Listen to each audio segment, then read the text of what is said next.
Hey guys! Good afternoon! Kakauwi lang ni Habi galing sa work and nagyaya siya na pupunta kami somewhere. So pinapili niya ako ng store. Pinili ko yung store na IKEA para bibili ako ng plants. Na-miss ko na talaga na magkaroon ng totoong plants. May plant man kami dito sa aming sala, kaso fake man siya. Tapos yung nabili ko na plants sa IKEA nung winter, namatay sila lahat. Kaya excited na talaga ako na magkaroon na naman ng plants sa aming bahay. Pagdating namin sa IKEA, agad-agad kaming pumunta sa area sa mga plants. And hindi na kami tumitingin ng ibang mga gamit ng paninda sa IKEA. Nakaplano lang talaga na plants lang yung focus namin sa ngayon. So, isa lang yung napili ko dito sa IKEA, ang Monstera. After naming nakabili ng plant, nag-road trip kami ni Habi papuntang Kumla.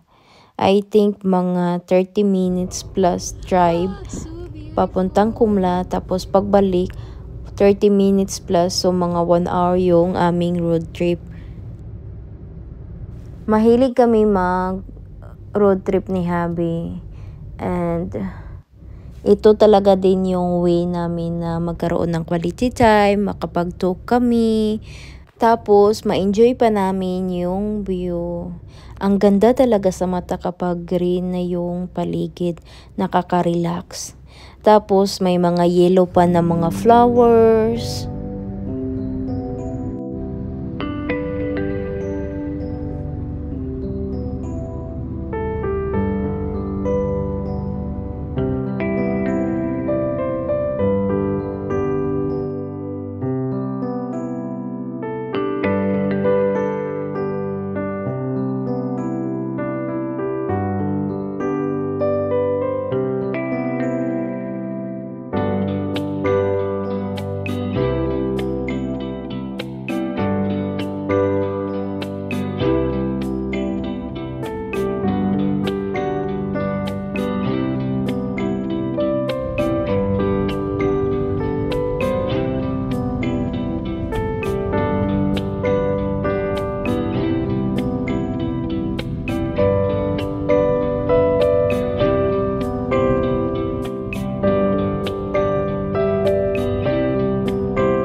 Hello guys! Maayong gabi.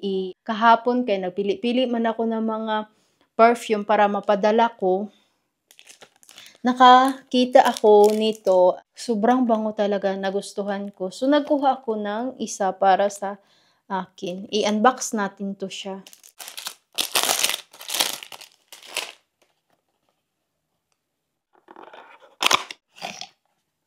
Tingnan nyo yung lagayan guys.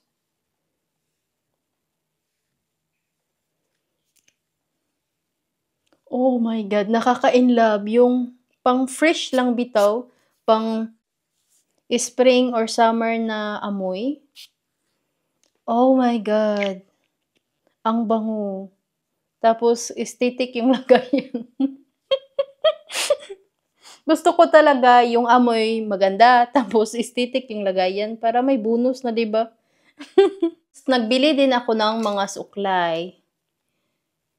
And nagkuha din ako para sa akin. Wala man akong suklay na ganito.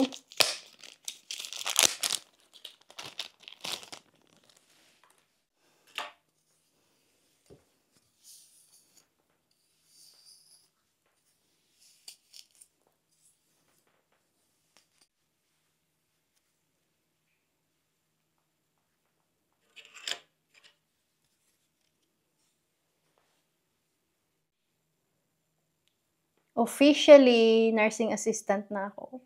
And nung Friday, nag-talk na kami sa teacher ko and wini-welcome na nila ako bilang nursing assistant. And grabe ako ka-proud sa self ko dahil di talaga mag-aral ng nursing assistant. And before ka makapag-aral ng nursing assistant, kailangan ka munang mag-aral ng SFE, yung basic na language. And 4 yan na level, A, B, C, D. Ang dami talagang exams before mo yan siya matatapos. And after, ground na yung iaral mo. So, sa SFE na basic language na una mong iaral dito sa Sweden, wala siyang allowance. Pero sa ground, pang elementary na level sa language na Swedish ay meron na siyang monthly na binibigay ng gobyerno dito every month. So, depende yan. Hindi same yung pera na makukuha ko sa aking classmate dahil iba yung ibibigay nila na allowance, especially kapag may anak ka and ilang anak meron ka. So, hindi talaga siya same. And then, after, nagkuha ako ng math, yung requirement para makaaral ka ng nursing assistant and Swedish na pang high school level 1. So, inaaral ko yung nursing assistant. 1.5 years siya. So, tatlong semester. So, yung unang semester, 5 siya na subjects. Tapos, pangalawa, 5 din siya na subjects. And 6 yung pang-last na subjects sa semester. So, natapos ko na and di talaga madali and grabe ka hirap talaga siya para sa akin and hindi talaga ako grabe ka smart sa language as in hirap na hirap talaga ako. Kailangan ko talaga siyang tapusin dahil wala akong choice. Dito kasi sa Sweden kailangan talaga na may tapusin ka. Mas advantage talaga siya kaysa agad-agad ka bitaw nag-work. Kapag ting exams na talaga no, umiiyak na talaga ako sa hobby ko na di ko na kaya, like last month pa, gusto ko nang i-stop kahit matapos na nitong month na to dahil grabe talaga kahirap and ang dami naming ginagawa, na-drain talaga ako and grabe ka-stress. Na-share ko naman sa inyo, 'di ba, kapag mag-exams ako, wala talaga ako magandang tulog, stress ako. Yun talaga yung na-feel ko. As in, sa pag-struggle ko sa pag-study, na-share ko sa inyo, kasama ko kayo sa aking journey. Tapos ngayon tapos na ako pag-aaral, nandiyan kayo. And then, in the future, kapag nag-work ako, nandiyan din kayo. Tapos magkabibi ako, nandiyan kayo lagi. Kaya excited pa ako sa mga mangyari sa life ko, nakasama kayo. And grabe ako ka-thankful kay God dahil nandiyan talaga siya all the time and pinapakinggan niya yung mga gusto ko sa life. Kung alam niyo lang yung mga pinagdaanan ko guys, di talaga siya madali. And nag-study ako na emotional lang ako kasi di ko inakala na matapos ko tong nursing assistant and nandito ko sa ibang country. Sobrang akong proud dahil kahit sobrang hirap, tinatry kong tapusin siya para lang may pagmalaki ako sa sarili ko na may natapos ako kahit hirap na hirap. So, nang doon ako sa Pinas, nag-aral ako ng financial management and di ko talaga yun natapos. So, irregular 4th year ako, financial management and nag-stop ako. Thankful talaga ako sa unang-una kay God na nandiyan siya lagi, na-guide all the time. And then Habi talaga, grabe yung tulong ni Habi sa akin. Nandiyan lang siya all the time. Minsan talaga may times na hindi ko magawa yung wifey duties ko, okay lang sa kanya. Yung hindi ako hirap na i-balance bitaw yung wifey thing kay okay lang talaga siya sa kanya kung hindi ako makapagluto, hindi mo na makapaglinis, wala akong maririnig sa kanya. Yung may asawa talaga ako na sobrang bait talaga, yung wala akong marinig sa kanya na hindi okay. Especially kapag stress ako. Siya talaga yung laging nag-help sa akin na ma-calm down ako. And also, thankful talaga ako, special mention sa aking ate Rina. Siya din talaga yung laging nandiyan sa akin, like mag-understand talaga sa akin, ma-calm down ako, tapos kapag stress ako sa school, nandiyan siya lagi, all the time talaga makinig sa akin. Minsan talaga na nakakainis na talaga ako kasi paulit-ulit lang na yung mga sumbong ko sa kanya, yung ano, yung mga ini-stressan ko, pero hindi talaga nagsawa yung ate Rina ko sa pakikinig sa akin, yung nandiyan siya na isang tawag ko lang, ma-stress man ako, hindi ako stress, all the time like excited ako na tawagan siya kahit hindi okay ako, good mood ako, bad mood ako. Nandiyan siya lagi na mag-understand sa akin simula pa before, and siya talaga ang nandiyan nung pinaaral niya pa ako simula nung high school hanggang college, sila Kuya Matthew. Sobra talaga nilang bait sa akin, and grabe sila ka-patient sa akin. Yung I was sensitive before and hanggang ngayon nag-matured ako, nandiyan pa rin sila para sa akin. Yung nilit bitaw nila ako na mag-fly ako kumbaga sa mga goals ko, ano yung gusto ko sa life.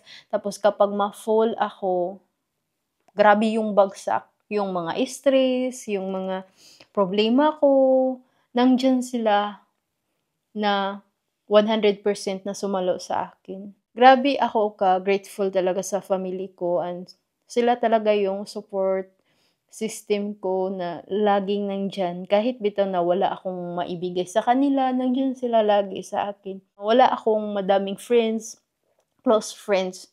Pero grateful na ako na meron akong asawa na mabait, meron akong family na nandiyan lagi all the time, and kuntento na ako kung ano mang meron. Pero if magkaroon man ako ng maraming close friends in the future, hindi ko naman na kino-close yung doors ko. Sa inyo guys, thank you dahil nilit nyo ako na ma-share, comfortable ako, never kayong nagko-comment ng something bad sa mga na-share ko na stress. Yung comfortable talaga ako na ma-share sa inyo dahil I know na ma-understand nyo ako and hindi kayo nag-judge sa akin, and every time na mag-share ako, accept na accept nyo ako and tinatrato nyo ako bilang ate. Kaya, thank you talaga sa all the time na support sa aking journey. And excited na talaga ako sa mga gagawin pa natin sa future. Sobra talaga akong happy na natapos ako and finally, nursing assistant na ako.